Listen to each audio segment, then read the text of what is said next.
everyone, good morning. How it's going? Today we're gonna tell our presentation about concept and level of organizational behavior. Before we start, let me introduce me and my friends. My name is Laurentius Akfaria Pamungkas, and then there is Puji Rahayu, Arita Vika Harsitiana, Rika Yustari, and Salsalvia Parwati. Teori perilaku organisasi. Menurut Hanggreni, tahun 2011, perilaku organisasi adalah sebuah bidang khusus yang memiliki pokok ilmu pengetahuan yang umum, mencakup 3 faktor penentu perilaku dalam organisasi, yaitu individu, kelompok, struktur, dan penerapannya untuk membuat organisasi bekerja lebih efektif. Sedangkan menurut Subeki dan Jauhar tahun 2013, ada beberapa faktor yang mempengaruhi perilaku organisasi, antara lain 1. Peningkatan kepuasan kerja, 2. Pengurangan kealpaan, 3. Penurunan turnover, 4. Peningkatan produktivitas.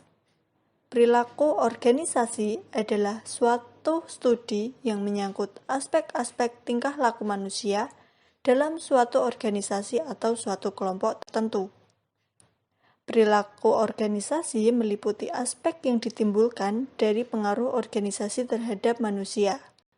Demikian pula aspek yang ditimbulkan dari pengaruh manusia terhadap organisasi. Perilaku individu dalam organisasi.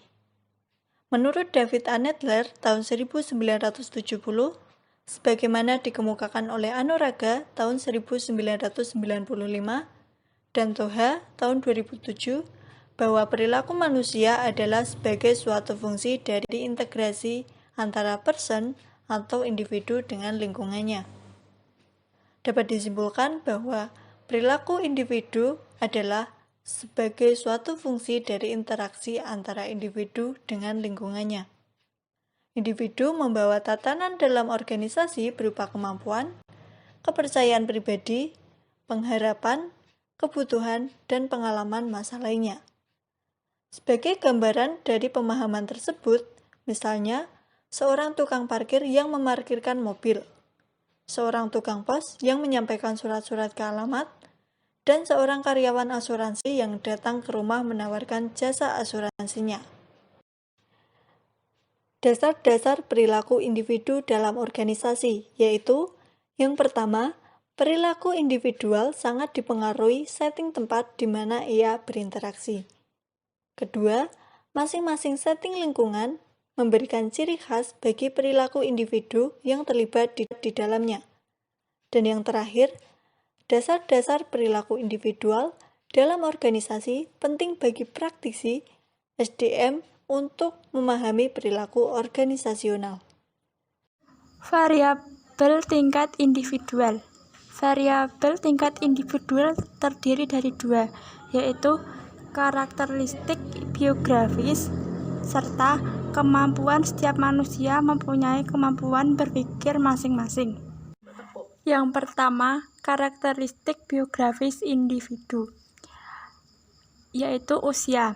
Hubungan antara usia dan kinerja diperkirakan akan terus menjadi isu yang penting di masa yang akan datang.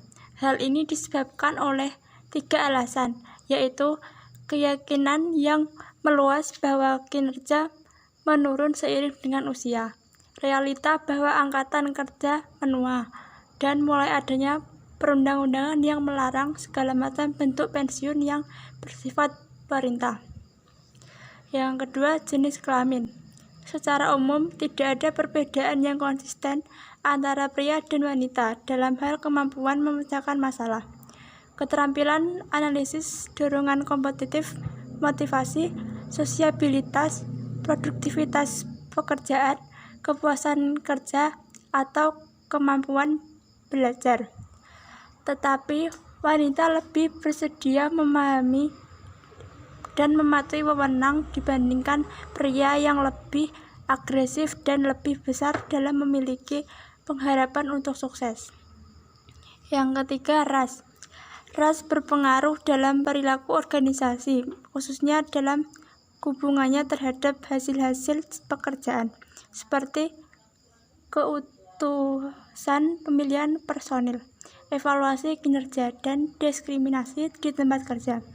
Dalam situasi pekerjaan, cenderung bagi individu untuk lebih menyukai rekan-rekan dari ras mereka sendiri dalam evaluasi kinerja, keputusan promosi dan kenaikan gaji, tindakan afirmatif, dan perbedaan perilaku dan perbedaan perlakuan. Yang keempat, masa kerja. Masa jabatan bila dinyatakan sebagai pengalaman kerja akan menjadi sebuah dasar pemikiran yang baik atas produktivitas pekerjaan. Masa jabatan juga berkaitan dengan tingkat absensi, dan sebuah penelitian secara konsisten dan menunjukkan bahwa senioritas berkaitan negatif terhadap tingkat absensi. Yang kedua, kemampuan. Setiap manusia mempunyai kemampuan berpikir masing-masing. Seluruh kemampuan seorang individu pada hakikatnya tersusun dari dua faktor. Yang pertama, kemampuan intelektual dan kemampuan fisik. Ada 7 dimensi yang membentuk kemampuan intelektual. Yang pertama, kecerdasan numerik, yaitu kemampuan untuk berhitung dengan cepat dan tepat. Yang kedua, pemahaman verbal, yaitu kemampuan memahami apa yang dibaca dan didengar serta menghubungkan kata satu dengan yang lain. Yang ketiga, kecepatan konseptual, yaitu kemampuan mengenali kemiripan dan beda visual dengan cepat dan tepat. Yang keempat, penalaran induktif, yaitu kemampuan mengenali suatu urutan logis dalam suatu masalah dan kemudian memecahkan masalah tersebut. Yang kelima, penalaran deduktif, yaitu kemampuan menggunakan logika dan menilai implikasi dari suatu argumen. Yang keenam, visualisasi ruang, yaitu kemampuan membayangkan bagaimana suatu objek akan tampak seandainya posisi dalam ruang diubah. Yang terakhir, ingatan kemampuan, yaitu menahan dan mengenang kembali pengalaman masa lalu. Kemampuan fisik. Kemampuan fisik memiliki makna penting khusus untuk melakukan pekerjaan-pekerjaan yang kurang menuntut keterampilan. Ada 9 kemampuan fisik dasar. Yang pertama, kekuatan dinamis, kekuatan tubuh, kekuatan statis, kekuatan, keluasan eksten, keluasan dinamis, koordinasi tubuh, keseimbangan, dan stamina. Yang ketiga, kepribadian. Kepribadian merupakan karakteristik dari kecenderungan yang stabil serta menentukan sifat umum dan perbedaan dalam perilaku seseorang. Yang keempat, pembelajaran. Pembelajaran merupakan setiap perubahan yang relatif permanen dari perilaku yang terjadi sebagai hasil pengalaman. Sifat-sifat individu dalam organisasi. Yang pertama, manusia berbeda perilakunya karena kemampuannya tidak sama. Yang kedua, manusia mempunyai kebutuhan yang berbeda. Yang ketiga, orang berpikir tentang masa depan dan membuat pilihan tentang bagaimana cara bertindak. Yang keempat, seseorang memahami lingkungannya dalam hubungannya dengan pengalaman masa lalu dan kebutuhannya.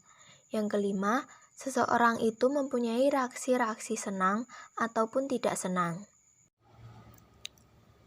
Perilaku kelompok dalam organisasi. Menurut Robbins, perilaku merupakan suatu fungsi dari interaksi antara individu dengan lingkungannya. Sedangkan kelompok merupakan 2 individu atau lebih yang saling berinteraksi dan saling bergantung satu sama lain, serta bergabung untuk mencapai suatu sasaran ataupun tujuan tertentu. Perilaku kelompok merupakan aktivitas yang dapat diamati dari 2 atau lebih manusia atau individu yang berinteraksi dan berkumpul untuk mencapai tujuan tertentu. Manusia sebagai individu mempunyai watak, temperamen, sifat, dan kepribadian yang berbeda-beda. Apabila individu tersebut masuk menjadi anggota suatu kelompok, maka sifat, watak, temperamen, dan kepribadiannya akan ikut dibawa masuk ke dalam kelompok tersebut. Dalam hal ini, maka akan terbentuk sebuah perilaku yang ada mulanya berorientasi pada perilaku individu, harus diarahkan dan dikendalikan ke arah perilaku yang berorientasi kelompok. Hal ini berarti perilaku individu harus diarahkan menuju kepentingan organisasi guna mencapai tujuan organisasi. Sehingga dalam perkembangan selanjutnya, perilaku kelompok berkembang menjadi perilaku organisasi.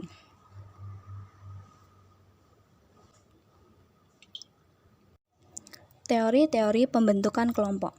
Ada beberapa teori yang dapat dikemukakan berkaitan dengan pembentukan suatu kelompok, yaitu yang pertama, teori kedekatan.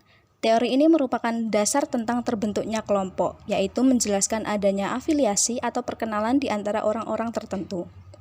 Yang kedua, teori interaksi.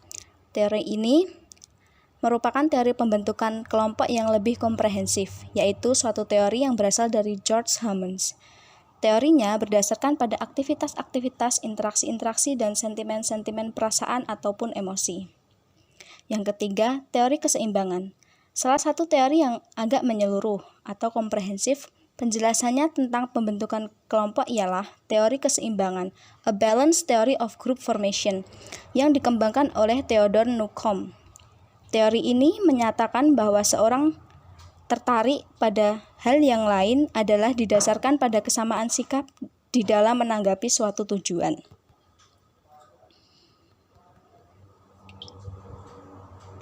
Yang keempat, teori pertukaran.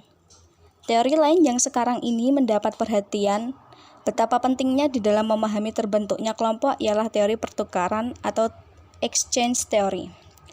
Teori ini kesamaan fungsinya dengan teori motivasi dalam bekerja. Teori propensity, interaksi keseimbangan, semuanya memainkan peranan di dalam teori pertukaran ini. Karakteristik kelompok.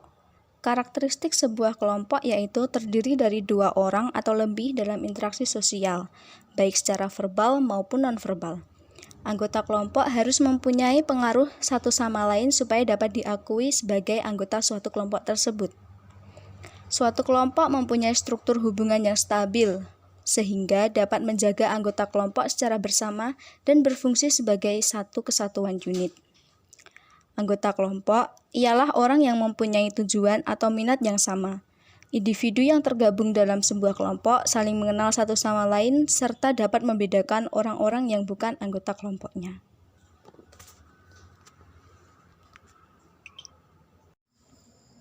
Struktur kelompok. Kelompok kerja bukanlah gerombolan yang tidak terorganisasi. Mereka mempunyai struktur yang membentuk perilaku anggotanya dan memungkinkan untuk menjelaskan dan meramalkan sebagian besar perilaku individu di dalam kelompok maupun kinerja kelompok itu sendiri. Struktur kelompok terdiri dari 1. Kepemimpinan formal. Orang ini umumnya mempunyai jabatan seperti misalnya manajer unit, manajer bagian, penyedia, mandor, pimpinan proyek, kepala satuan tugas, ataupun ketua komite pimpinan itu dapat memainkan peranan secara penting dalam keberhasilan kelompok. Yang kedua, peran. Peran adalah seperangkat pola perilaku yang diharapkan dari seseorang yang menduduki posisi tertentu dalam sosial tertentu. Pemahaman perilaku peran secara dramatis akan disederhanakan jika masing-masing dari kita memilih satu peran dan memainkannya secara teratur dan konsisten. Yang ketiga, identitas peran. Ada sikap dan perilaku aktual tertentu yang konsisten dengan peran beralih peran bila mereka menyadari bahwa situasi dan tuntutannya jelas-jelas membutuhkan perubahan besar. Selanjutnya, persepsi peran.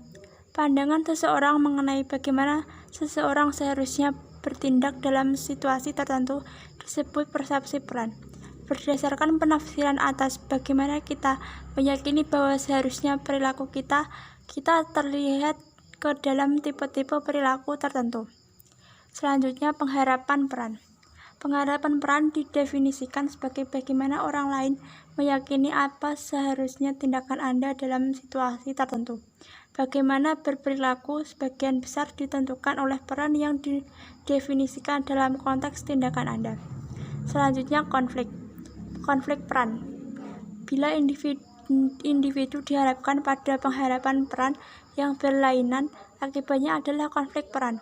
Konflik ini muncul bila individu menemukan bahwa patuh pada tuntutan satu peran menyebabkan dirinya kesulitan memiliki tuntutan peran lain. Dalam keadaan ekstrim, itu akan mencakup situasi di mana dua atau lebih pengharapan peran berlawanan.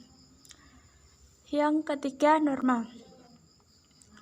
Semua kelompok telah menegakkan norma, yaitu standar perilaku yang dapat diterima yang digunakan bersama oleh anggota kelompok. Norma ini memberitahu para anggota apa yang seharusnya dan tidak seharusnya dilakukan pada situasi dan kondisi tertentu. Dari titik pandang individu, norma ini mengatakan apa yang diharapkan dari Anda dalam situasi tertentu.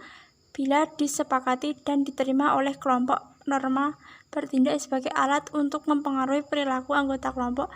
Dengan pengawasan eksternal yang minimal, norma berada di antara kelompok-kelompok, komunitas, dan masyarakat, tetapi semuanya mempunyai norma. Yang keempat, status, yaitu posisi atau peringkat yang ditentukan secara sosial yang diberikan ke kelompok atau anggota kelompok oleh orang lain. Status terdiri dari 1. Norma dan status. Telah ditunjukkan bahwa status mempunyai beberapa pengaruh yang menarik terhadap kekuatan norma dan tekanan untuk penyesuaian. Orang-orang berstatus tinggi juga lebih mampu bertahan terhadap tekanan konformitas dari rekan kerja mereka dibandingkan dengan status lebih rendah. Individu yang dinilai tinggi oleh kelompok kerja tetapi tidak banyak memerlukan atau memperdulikan imbalan sosial yang diberikan oleh kelompok secara khusus akan mampu memperhatikan secara minimal norma-norma konformitas. Yang kedua, kesetaraan status. Penting bagi anggota kelompok untuk meyakini bahwa hierarki status itu setara. Jika dipersepsikan adanya kesetaraan, terciptalah ketidakseimbangan yang terjadi dalam berbagai jenis perilaku korektif. Yang ketiga, status dan budaya. Pentingnya status bervariasi di antara berbagai budaya. Perancis misalnya, seperti standar status. Selain itu, negara-negara yang berlainan mengenai kriteria yang menciptakan status.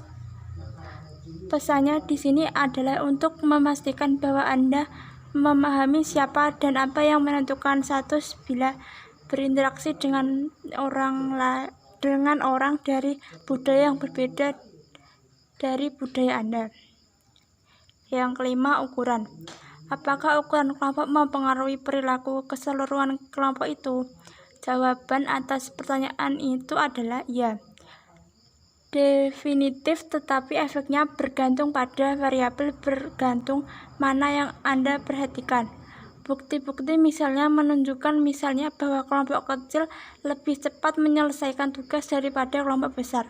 Tetapi jika kelompok kecil itu bekerja dalam pemecahan masalah, kelompok besar secara konsisten mendapat nilai yang lebih baik daripada kelompok yang kecil. Yang keempat, komposisi.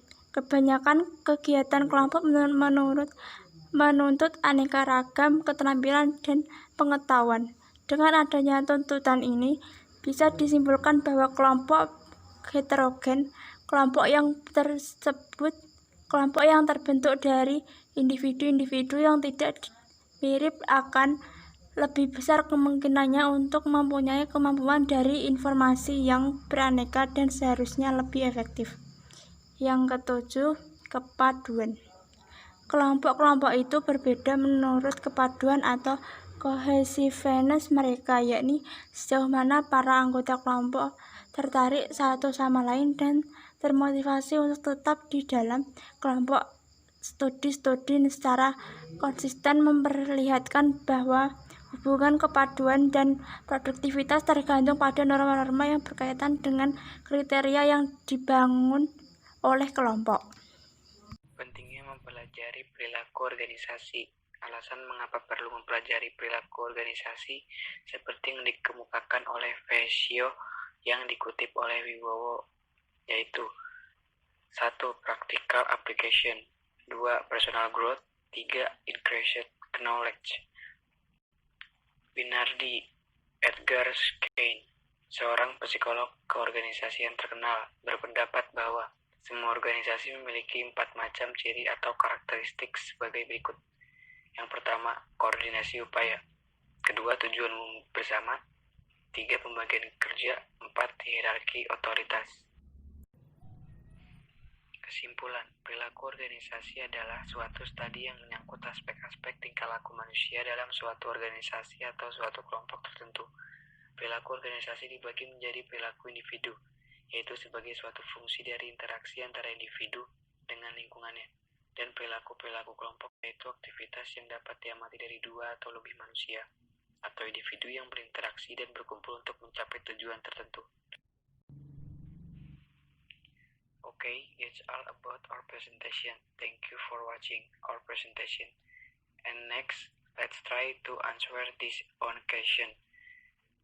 Thank you and good luck.